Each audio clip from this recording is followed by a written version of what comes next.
7 ans de travaux, 1 milliard d'euros dépensés, le train express de Dakar accueille enfin des passagers.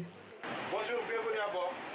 Au total, ce TER pourra transporter 115 000 personnes par jour et fonctionnera de 5h à 22h avec une rotation toutes les 20 minutes. C'est vraiment ambitieux, c'est un premier pas qui est bien et qui va peut-être aider les autres pays du continent à emprunter le même pas, quoi.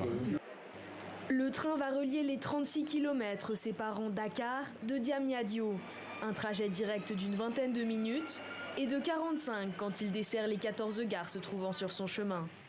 Les prix des billets vont de 500 à 2500 francs CFA, une vraie étape dans la modernisation des transports sénégalais.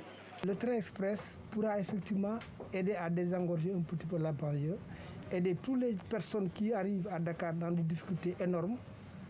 Je crois que de ce point de vue-là, ce projet-là est un projet structurant. Mais au bout de la ligne, ces habitants manifestent leur colère. Pour mener à bien le projet, l'État sénégalais les a expropriés. Ils ont toujours saboté.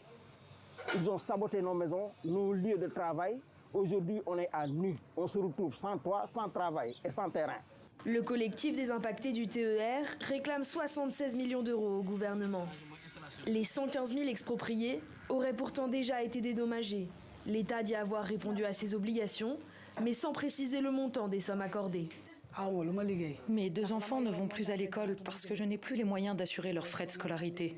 J'avais mis toutes mes ressources dans l'achat de cette maison que les responsables du projet ont détruite. Je n'ai plus rien. Si les travaux du TER ont avancé en un temps record selon la société d'exploitation, le terrain qui devait accueillir les expropriés en 2018 est quant à lui toujours en chantier.